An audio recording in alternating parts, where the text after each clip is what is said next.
साथियों, जय भीम, जय भारत, जय मूल्यवासी, नमो बुद्धाय, जय विज्ञान, जय संविधान, जय जोहार। साथियों, जय भीम। मैं एडवोकेट अशोक कुमार बसोत्रा एक बार फिर आपके सामने हाजिर, अल्टीमेट रेवोल्यूशन चैनल के माध्यम से।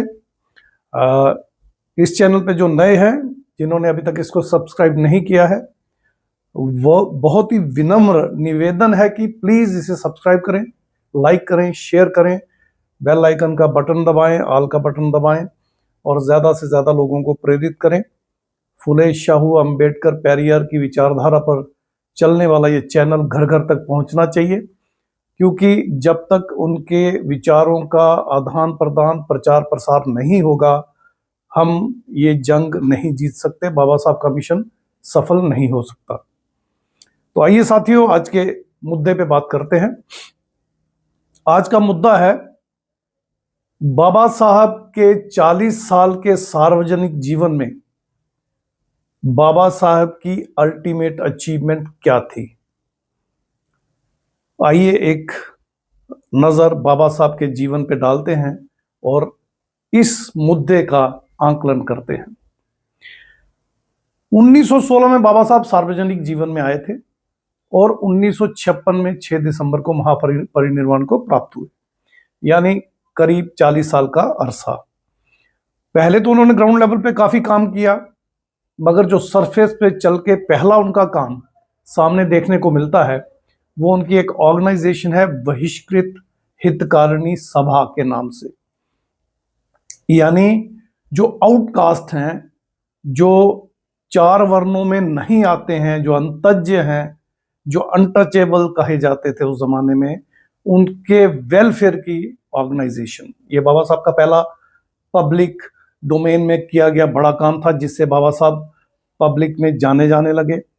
उसके बाद बहिष्कृत भारत नाम का एक न्यूज़पेपर उन्होंने लॉन्च किया और उसमें उन्होंने अपनी आवाज़ उठाना शुरू किया। जैसा कि हम सब जानते हैं, मीडिया पहले भी ब्राह्मण बानिया ही था, अब भी ब्राह्मण बानिया ही है। बाबा साहब का ये मानना था कि अपने मिशन को आगे बढ़ाने के लिए, अपने विचारों को घर घर तक पहुंचाने के लिए जितना भी मीडिया हम इस्तेमाल कर सके हम करें। और उसमें बाबा साहब ने 3-4 बार जो प्रयास किया वो हमारे सामने है। उसके बाद और आगे चलकर देखें तो बाबा साहब का सबसे बड़ा पहला जो प्रोग्राम था वो 25 दिसंबर 1927 को महाड़ चदार तालाब एजिटेशन का समापन था, जिसकी शुरुआत 19 मार्च 1927 को उन्होंने की थी। यानी एक लंबी प्लानिंग के बाद बहुत लंबा स्प्रेड, बहुत लंबा प्रचार प्रसार, और उसके बाद 25 दिसंबर 1927 को उसका कंक्लूजन। और वहां पर उन्होंने जो बातें कही वो बाबा साहब के मिशन का सबसे बड़ा आधार बनी। उसके बाद साइमन कमीशन का भारत आना, बाबा साहब का साइमन कमीशन से मिलना, अपने लोगों के भले के लिए मांग पत्र रखना, डिमांड्स रखना, ब्रिटिश गवर्नमेंट से संवाद करना, ब्रिटिश गवर्नमेंट की तरफ से नॉमिनेटेड एमएलए बनकर बॉम्बे प्रेसिडेंसी में अपने लोगों के हितों की रक्षा करना, फिर राउंड टेबल कॉन्फ्रेंस में जाना, दूसरी राउंड टेबल कॉन्फ्रेंस में, तीसरी राउंड टेबल कॉन्फ्रेंस में पार्टिसिपेट करना। इतना ही नहीं, वहां से कम्युनल अवार्ड लेकर आना, जिसमें अनटचेबल यानी जिनको आज हम SC/ST बोलते हैं, उनके लिए प्रावधान, उनकी अनटचेबिलिटी के खिलाफ कानून, उनके लिए ड्यूल वोटिंग राइट, यानी सार्वजनिक कोई भी नेता खड़ा होगा तो वो सब वोट डालेंगे और एक नेता सिर्फ उनका अपना खड़ा होगा जिसको वो वोट डालेंगे, ताकि वो नेता आगे चलकर सिर्फ उनके हितों की रक्षा कर सके। बहुत बड़ा एक अचीवमेंट।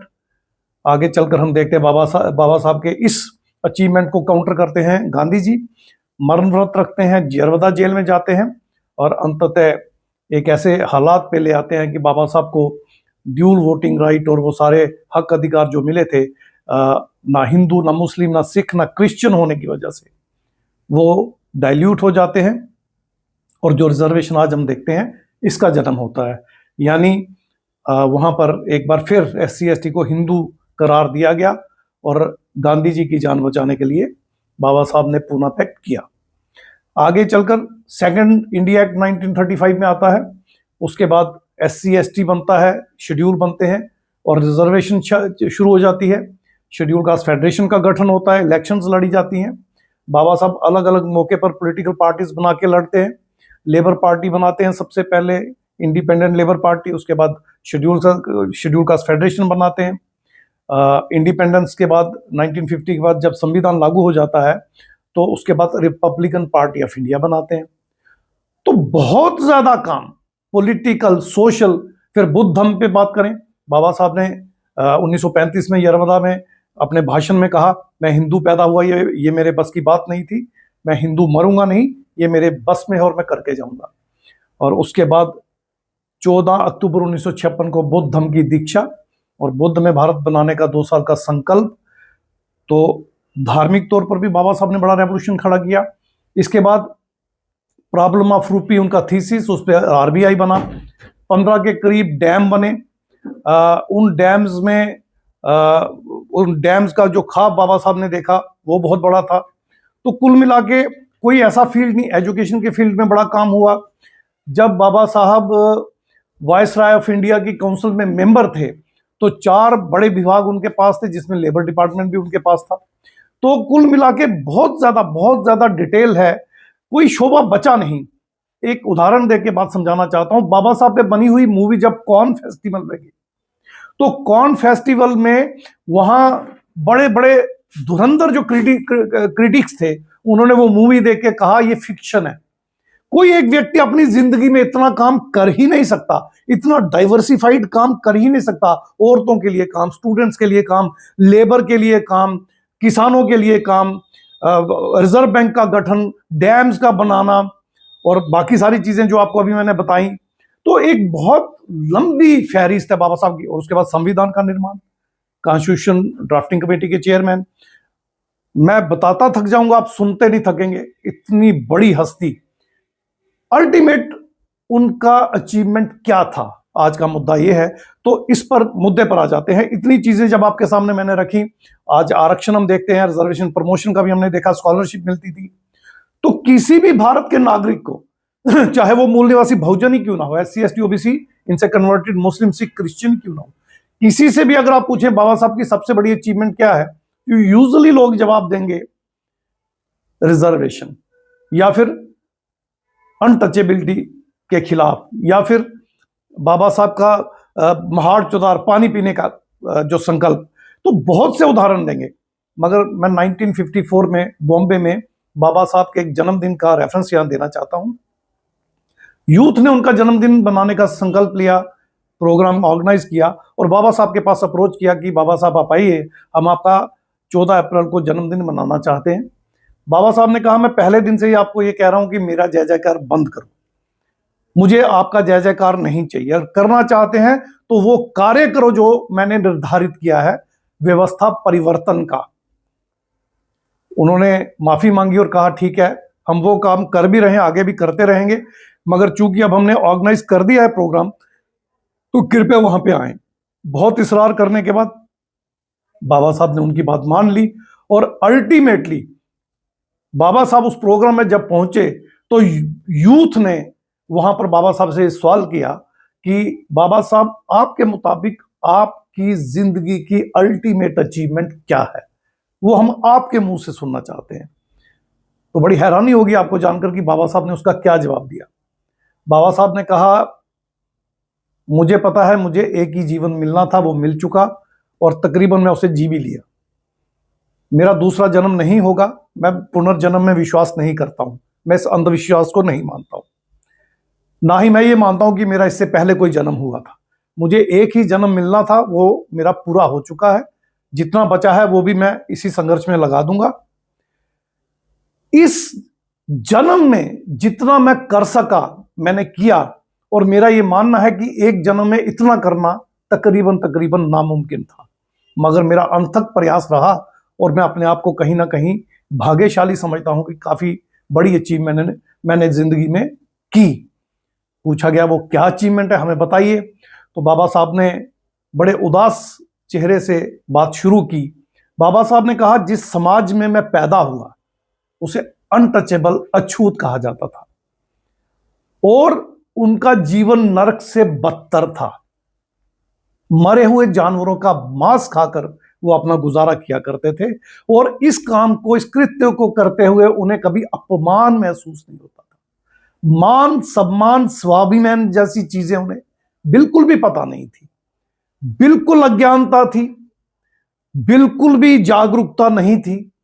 ऐसे समाज में मैं पैदा हुआ और अपना पूरा जीवन लगाकर मैंने उनमें जागृति पैदा की, मैंने उन्हें जागरूक किया, अवेयर किया। आज उनके अंदर वो एहसास है कि वो इंसान है, मरे हुए जानवरों का मांस खाने वाले, जानवरों जैसी जिंदगी जीने वाले। मेरे समाज के लोग आज अवेयर हुए हैं, जागरूक हुए हैं और उनके लिए मैंने शिक्षा के सारे दरवाजे खोल दिए। आज वो पढ़ लिख कर आगे बढ़ रहे हैं और मुझे ऐसा लगता है आने वाले चंद वर्षों में वो भारत के तकरीबन हर पोस्ट पे बैठे होंगे। प्रेसिडेंट ऑफ इंडिया बनेंगे, प्राइम मिनिस्टर ऑफ इंडिया बनेंगे, मुख्यमंत्री बनेंगे, कैबिनेट मिनिस्टर बनेंगे, सेक्रेटरीट में चीफ सेक्रेटरी तक पहुंचेंगे, कैबिनेट सेक्रेटरी तक पहुंचेंगे। इसके अलावा मेरा ये मानना है कि वो डॉक्टर, इंजीनियर, प्रोफेसर, वकील, जज सब कुछ बनेंगे, आर्मी में जाएंगे, हर शोबे में, हर स्ट्रीम में, हर फील्ड में जाएंगे। मैंने उनके लिए सारे तरक्की के दरवाजे खोल दिए हैं और मैं ये विश्वास रखता हूं, ये आशा करता हूं उनसे कि जब वो इतने बड़े मुकाम पे पहुंचेंगे तब वो मेरे अधूरे कार्य को पूरा करेंगे। तो ये थी बाबा साहब की अपनी जुबान से कही हुई बात कि उन्हें सबसे बड़ी अचीवमेंट रिजर्वेशन नहीं लगती थी, सबसे बड़ी अचीवमेंट पॉलिटिकल पावर नहीं लगती थी, सबसे बड़ी अचीवमेंट कोई और छोटे छोटे काम, स्कॉलरशिप मिल गई, अनटचेबिलिटी पे कुछ कानून बन गए, एट्रोसिटीज एक्ट बन गए। तो ये सब चीजें बाबा साहब की नजर में छोटी छोटी चीजें थी। Ultimate objective change of system उनका अल्टीमेट ऑब्जेक्टिव था। उसके रास्ते में उनका अपना कहना था कि जो लोगों को मैंने जागरूक करके अपने मिशन के काम में और उनकी मुक्ति के काम में लगा दिया है, यही मेरी सबसे बड़ी अचीवमेंट है। और मुझे आशा और विश्वास है कि आने वाले समय में मेरा समाज जो है वो इस गंदगी से, जिल्लत से पूरी तरह से मुक्त हो जाएगा और इस देश की शासनकर्ता जमात बनेगा। शासन, प्रशासन, न्यायपालिका, मीडिया देश के साधनों संसाधनों पर अपना एकाधिकार जमाएगा और अपने आने वाली पीढ़ियों को बुद्ध में समृद्ध भारत देके जाएगा। तो ये बाबा साहब के शब्द थे साथियों। उम्मीद है आपको आज का वीडियो पसंद आया होगा और बाबा साहब की असली बात भी समझ में आई होगी। इन्हीं शब्दों के साथ मिलते हैं अगले वीडियो में। जय भीम, जय भारत, जय मूल निवासी, नमो बुद्धाय, जय विज्ञान, जय संविधान, जय जोहार साथियों। जय भीम साथियों।